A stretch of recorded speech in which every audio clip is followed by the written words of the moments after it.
was a little bit older, I was maybe about 17, and the people at the institution decided to show me my future.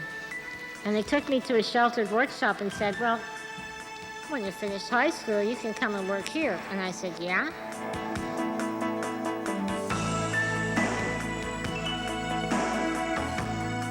Hello and welcome to another edition of DNET, the Disability Network. I'm Susan Pettit. And I'm Joe Coughlin.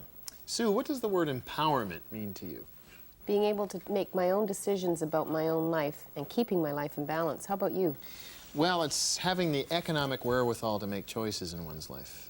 I think that's important, yeah. Empowerment, as it affects the lives of people with disabilities, was the theme of a conference held in Ottawa. It was put on by an organization of lawyers called REACH. The lawyers provide up to 3 hours of legal service free of charge to people with disabilities.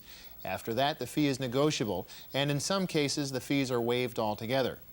Issues at the conference included job accommodation, transportation, human rights, and integrated versus non-integrated education, a hot topic, as we'll see. The conference, which marked the 10th anniversary of REACH, went to the heart of what being disabled in Canada is all about, which is why Disability Network was there. Delegates and guest speakers from Winnipeg, Toronto, and other centers met at a downtown Ottawa hotel for 3 days of intensive discussions, debates, and workshops. They struggled to answer the theme of the conference: empowerment. Are we there yet? REACH grew out of the action of one man, Rod Carpenter. Carpenter, whose speech difficulty requires him to have a speaking assistant, is physically incapable of signing his name, which means he can't sign his own checks. He solved the problem in what now seems an obvious way. Want me to say it? Sure. His lawyer had the Bank Act changed, and he uses a thumbprint now. In fact, it's a precedent-setting case. We get calls from lawyers and from clients who want to do that because of their disability, are not able to sign a check, as Rod had done, and we get calls from lawyers from time to time, a couple times a year, eh, Rod?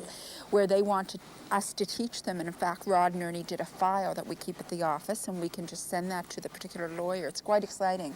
And that, showing them how to do the thumbprint, how to approach the bank, what the Bank Act is all about, etc.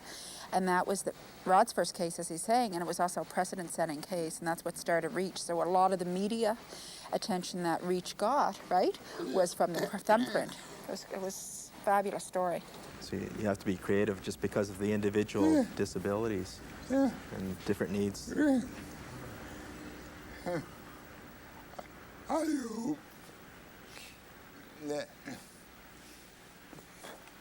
in 10 years we won't have to have REACH around. I find that this sort of ongoing journey that we have in terms of empowerment, again... Sandra Carpenter is a veteran advocate for people with disabilities. At the time of her address to REACH delegates, she was working for the Canadian Association of Independent Living Centers. We asked Carpenter for her definition of empowerment. I think on an individual level, empowerment is it depends on the person. Empowerment is different for everyone. The kinds of things that may happen to one person that can empower them are not the same for someone else. In my own situation, for example, getting an electric wheelchair when I was 12 years old was very empowering. I could suddenly move around on my own. But that's a kind of a simplistic way of looking at empowerment. For other people, it has to do maybe with having a job and having an income and being able to support themselves. And we know beyond a shadow of a doubt that the majority of people with disabilities don't have jobs yet. So a lot of people are not very empowered yet on an individual basis as well. Largely, empowerment is a feeling, and I think that people have to spend a lot of time working on themselves and building their own self-esteem or rebuilding their own self-esteem. I think one of the first symptom of fallout when it comes to disabled individuals or disabled groups is that there's an erosion of self-esteem and there's a rampant feeling that you can't do anything. When you're that marginalized and you're not really part of the mainstream, and when you don't really feel that you have ownership about anything that's going on, then of course that feeds into it and your self-esteem is even further eroded. So I think the first thing that groups have to do is support each other among their own group. Being empowered means the freedom to travel. That's the next topic in this DNet special.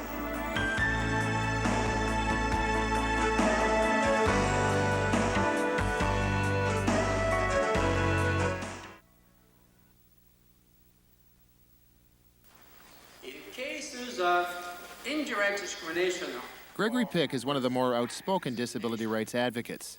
Pyc is with the Canadian Paraplegic Association, and a special area of interest for him is transportation. How does he define empowerment?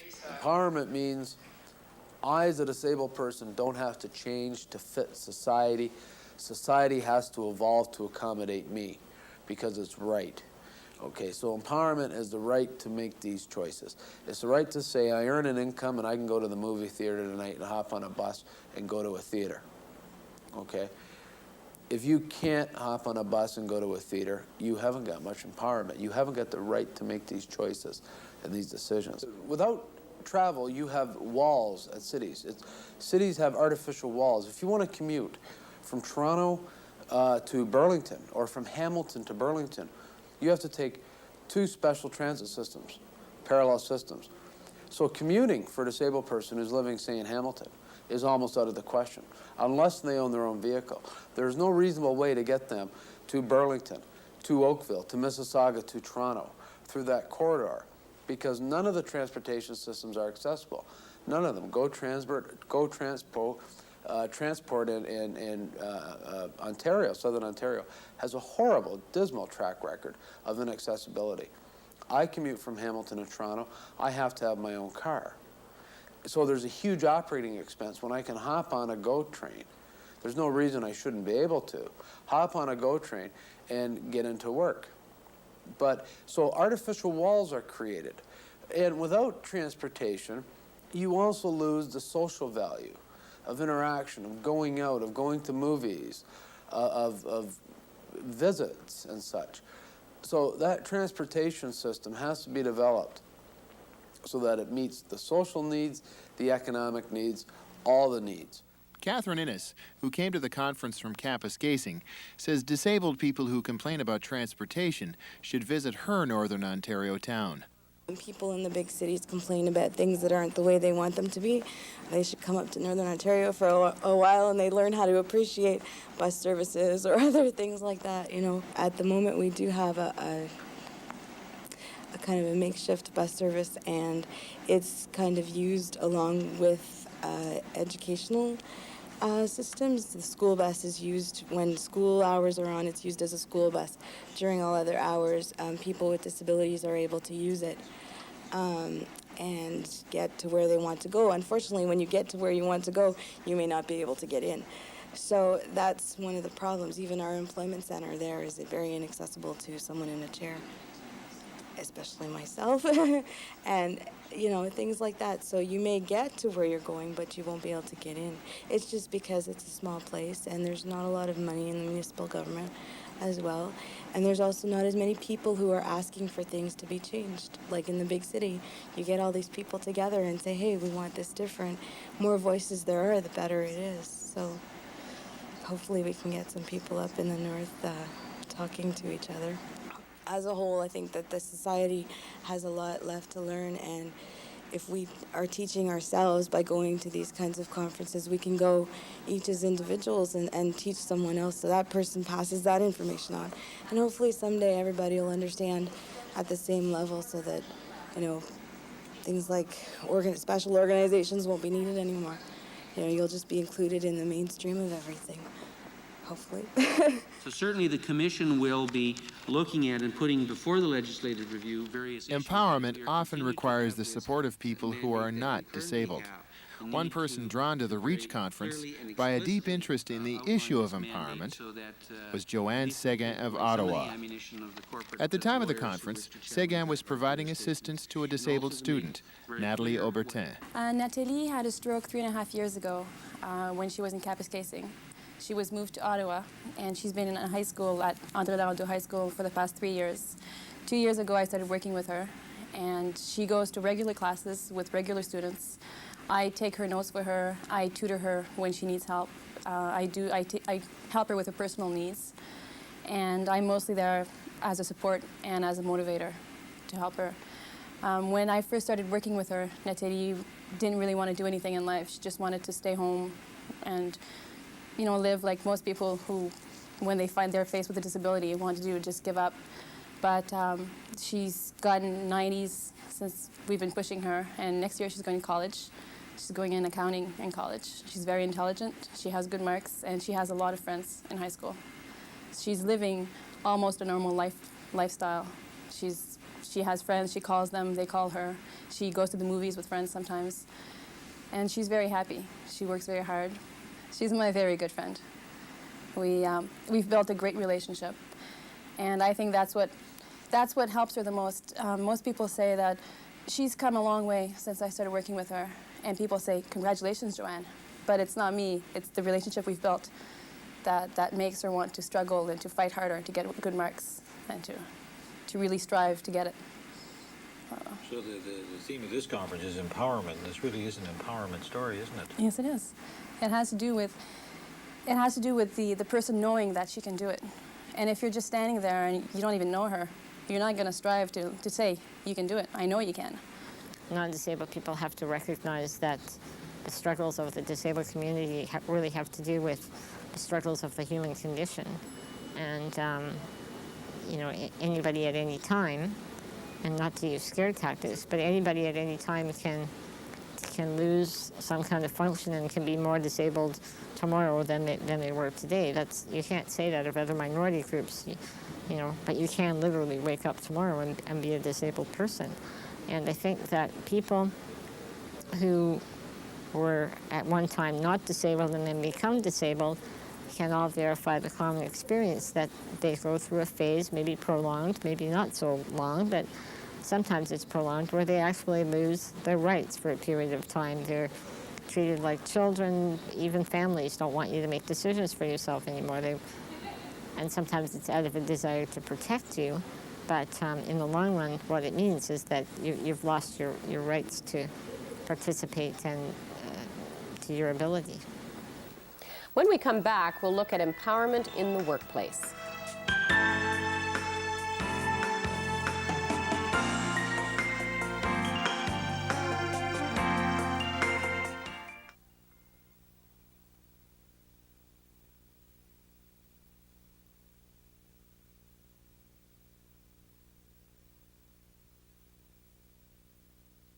The commission should be made up of a majority of members from each of the target groups.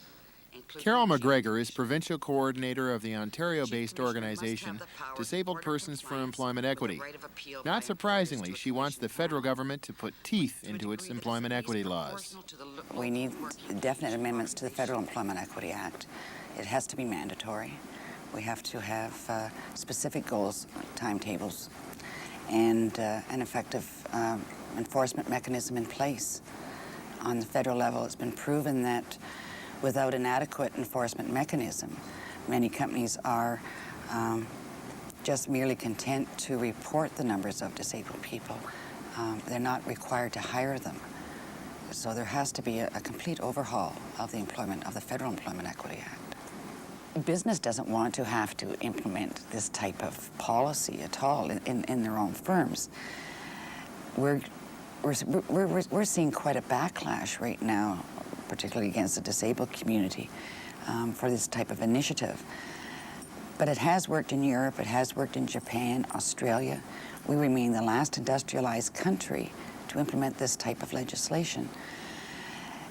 I think once the legislation is in place, you know, we'll have a bit of a furor over it. I certainly anticipate that. But then I think employers will realize they have no alternative but to do it. And then we'll start knuckling down and developing their plans. Once the initial myths are over, you know, dispelling some of the fears, then I think that some definite progress can be made. The most profound form of discrimination encountered by people with disabilities, as I'm sure you all know, flows from policies or practices which appear neutral on their face, but which have the effect of excluding or denying opportunities and benefits to people with disabilities. Requiring employers to accommodate the workplace needs of people with disabilities is a special concern of Yvonne Peters, a constitutional and human rights lawyer with the Canadian Disability Rights Council.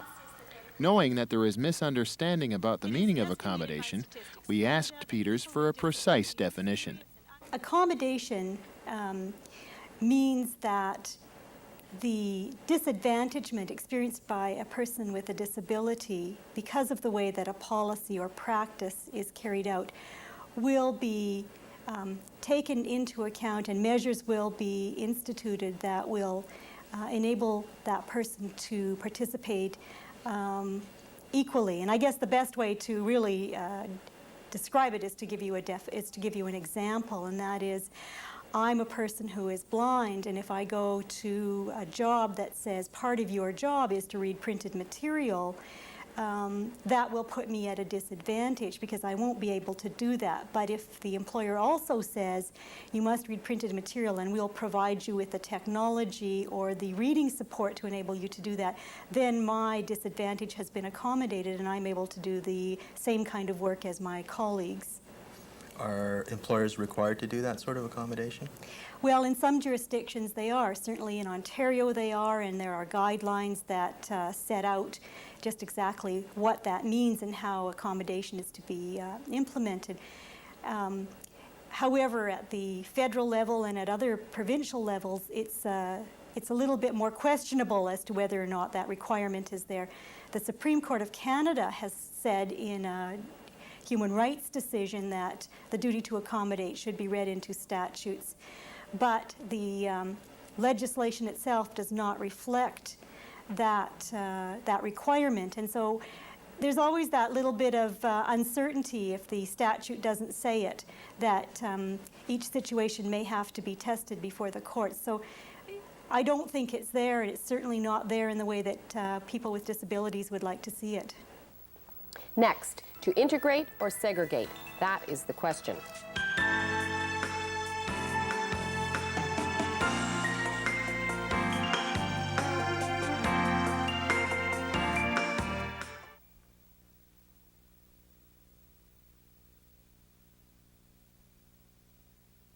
She's in a regular high school and doing pretty well. No discussion of empowerment is complete without a thorough airing of views on the contentious issue of education as it applies to disabled students and their parents. So we were not surprised to see that the education session was one of the best attended in the three-day conference. I've also been involved with the school board, who has put a massive amount of effort into race relations weekends, into ethnic awareness. Why is this not being done in the area of disabilities? Why are the school boards not putting forth an effort to make massive changes in the attitudes of the people involved? I think as we move towards integrating more and more pupils in our system, we do take the time to try to do some professional development and attitudinal changes among the students. We've just had a very successful evening in which one of the parent organizations, in cooperation with the school board, and I see Penny Kawasaki has come in, and she was part of the planning committee for that evening, put on an evening on integration at which they... The woman on the right is Ottawa lawyer Judith Hendon. She upset some listeners at the REACH conference when she challenged the view, held sacred by many in the disabled community, that integration of disabled children is preferable to segregation. My point today is really a very specific one, and that is, do you really want your child to be fully integrated at a cost of his educational development?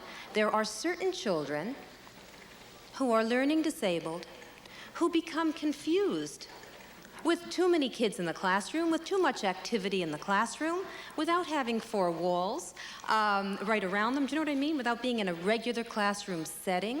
There are certain children, many children, who benefit from structure.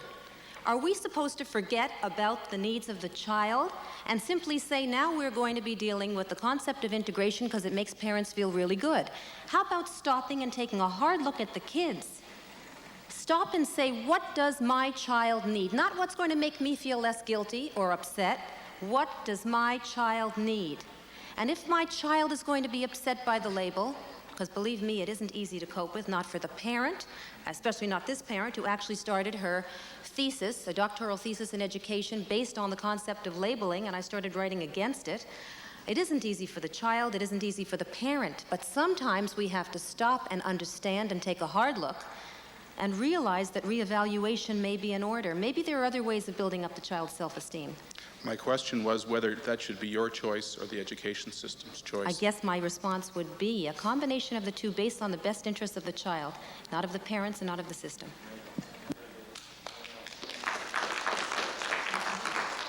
It's indeed an honor and a pleasure and a privilege to be with you this morning. And Gerry Weiner, the then Secretary of State in the federal government and now multiculturalism minister, was one of two politicians who addressed delegates. That the genie is out of the bottle.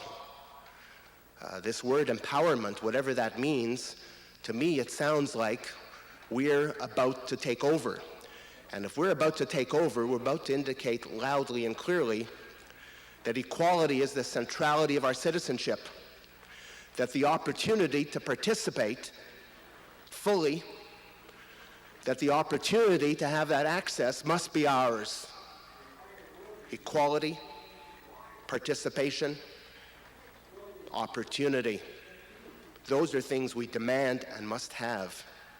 Far too many are left out of the process. The other politician to address delegates at the REACH 10th Anniversary Gala was Ian Scott, who served as Attorney General in the recently defeated Liberal government of Ontario. If we understand the nature of disability, almost everybody in this room recognizes that before we die, we will, in one way or the other, join that population. Disability, present in some in this room tonight, is a reality that confronts us all. And there will be nobody, I am sure, who does not have a relative or a friend or associate who, on account of an existing physical handicap or even on account of advancing age, who does not face the reality of disability. So in that sense, when we work with disabled people to make choices real for them, we work for ourselves and our families and for our own future. Comments like these by Ian Scott and the earlier remarks of Gerry Weiner are of course welcomed by disabled people. But Greg Pyc of the Canadian Paraplegic Association has this word of caution when it comes to what he calls political rhetoric. The rhetoric's got to end. These politicians have got to stop attending these functions and saying, boy, what a swell group of guys these disabled people are. Look at what we're doing for them. And admit that they're not doing enough, and admit that they have to start seriously examining it. And I say that to every premier, every mayor, every reeve, anything. That's what has to be done. Remove the invisible walls around cities for disabled people. Let's remove them and get them integrated so that they can exercise their rights under the Charter for free mobility. And they can decide to work in Toronto if they want to commute from Hamilton. Okay, that's what we have to do. And that's our special on empowerment. The interviews were taped at the 10th Anniversary Conference of REACH, held in April of 1991 in Ottawa. REACH, as we said at the beginning of the program, is an organization of lawyers who offer legal help, some of it free, to people with disabilities. I'm Susan Pettit.